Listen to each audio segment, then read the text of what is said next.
So if you were to ask me whether I was working to impose on the entire society a law that would protect the rights of the unborn, I would say yes. And then I would add, and what's your point? Hello everyone, I'm Joseph Dinesh, a Catholic commentator from Sydney, Australia. Today, we are going to dive into a fiery exchange between political commentator Charlie Kirk and a group of college students. It's a conversation that strikes at the core of one of the most explosive debates of our time, abortion.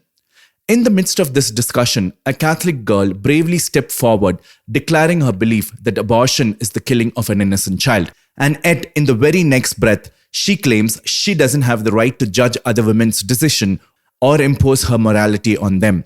If this feels like a neat little escape hatch for Catholics to dodge the heat of the abortion debate, you're absolutely right. This is a tactic we have seen time and time again from Catholic politicians in America, sidestepping the issue while prefacing personal opposition.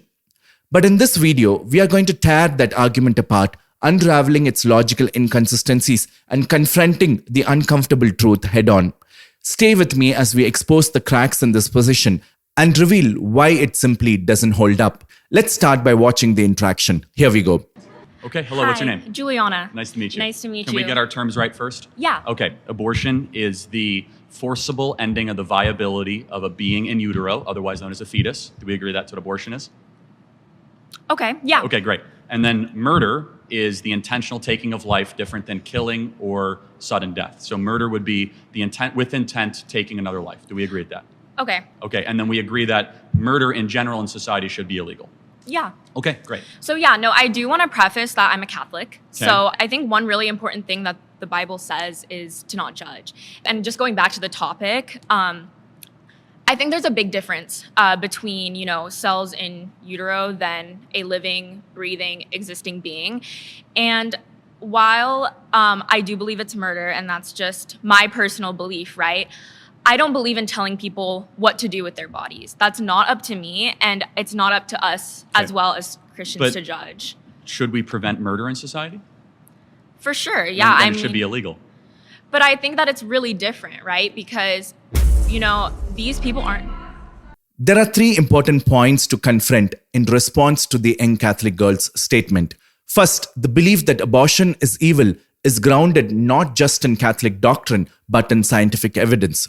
Second, every law enacted by Congress inherently imposes certain standards on the public.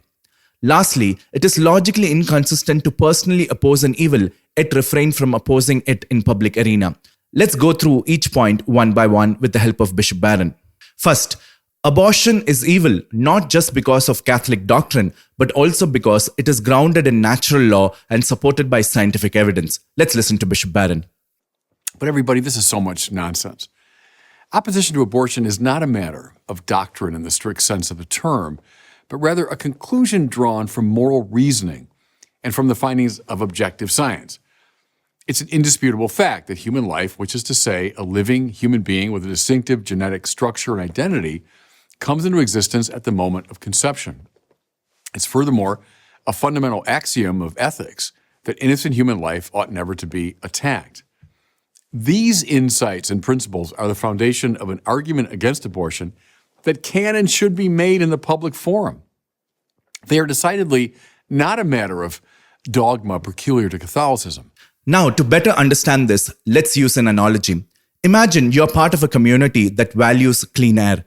There is a factory nearby that releases harmful smoke polluting the air. You, along with most people in the community, know that this pollution is dangerous, not just because a local environmental group says so, but because scientists have proven the health risks. In this scenario, the clean air represents human life and the pollution symbolizes abortion. The scientific evidence about pollution harming the community parallels the scientific understanding that life begins at conception, which informs the Catholic stance on abortion. Just as the community doesn't rely only on environmental activists to oppose pollution, Catholics don't oppose abortion solely based on religious doctrine. Science backs up the harm being done. That's why St. Pope John Paul II said, "The inalienable right to life of every innocent human individual is a constitutive element of a civil society and its legislation. The right to life is based not on merely theological considerations, but on natural law and reason, which is accessible to all people of goodwill. Now let's move on to the second point. Every law that Congress legislates or the government enforces is a form of imposition. So why does imposition become such a big deal when it comes to abortion? Let's listen to Bishop Barron. Time and again, they say some version of, I'm unwilling to impose my beliefs on others. Now that we've established that opposition to abortion is not a matter of sectarian doctrine, can we also admit that any law, by its very nature, imposes on others? If a majority of federal representatives formulate a piece of legislation to set the speed limit at 65, if the executive agrees with this determination, a law would go into effect imposing this viewpoint on the entire society. The same goes for tax codes, antitrust regulations, minimum wage requirements, civil rights statutes, etc., etc. Laws don't suggest. They impose. That's their nature. And behind every truly just law, there's some moral principle. Preserving life, establishing greater justice, protecting the poor, fostering the common good, etc. So if you were to ask me whether I was working to impose on the entire society a law that would protect the rights of the unborn, I would say yes. And then I would add, and what's your point? To illustrate this, imagine you live in a neighborhood where the local government enforces traffic laws to keep the roads safe.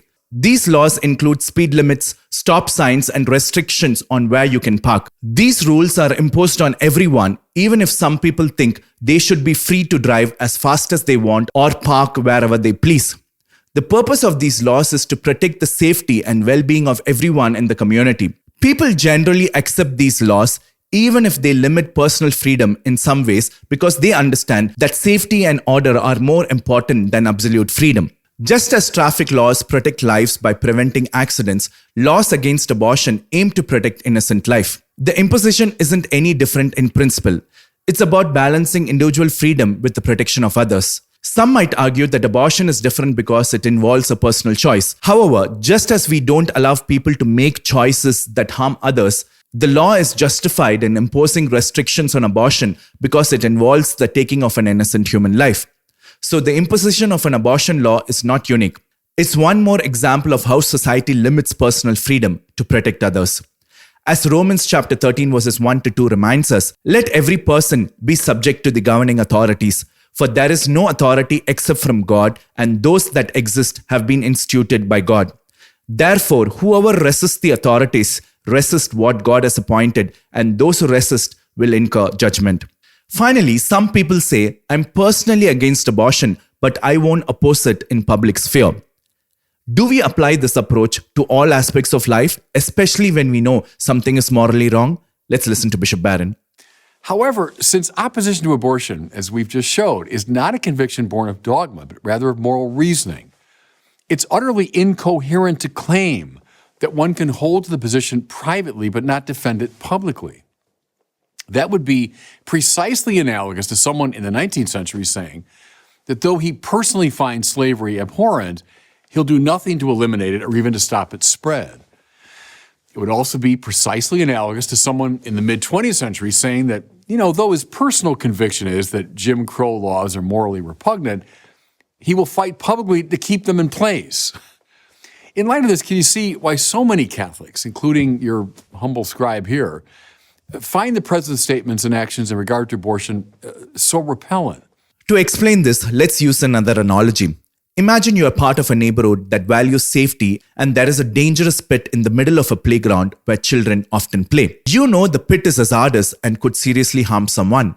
Privately, you are against leaving the pit uncovered, but when it comes to community meetings, you say, I think the pit is dangerous, but I won't push for a solution or warn others about it because I don't want to impose my views. Would this make any sense? If you know something is dangerous and harmful, remaining silent in public forums would be irresponsible and inconsiderate. The same logic applies to moral issues like abortion. As St. John Chrysostom wisely said, if you fail to correct a sinner, no matter how close the friendship, you become their enemy. But if you correct them with love, you gain both their correction and their friendship. And let me conclude with the stark warning from the scriptures in Ezekiel chapter 3 verses 18. If I say to the wicked, you shall surely die, and you give him no warning, nor speak to warn the wicked from his wicked way in order to save his life, That wicked person shall die for his iniquity, but his blood I will require at your hand. I hope this video is helpful. Let me know your thoughts in the comment section. God bless you.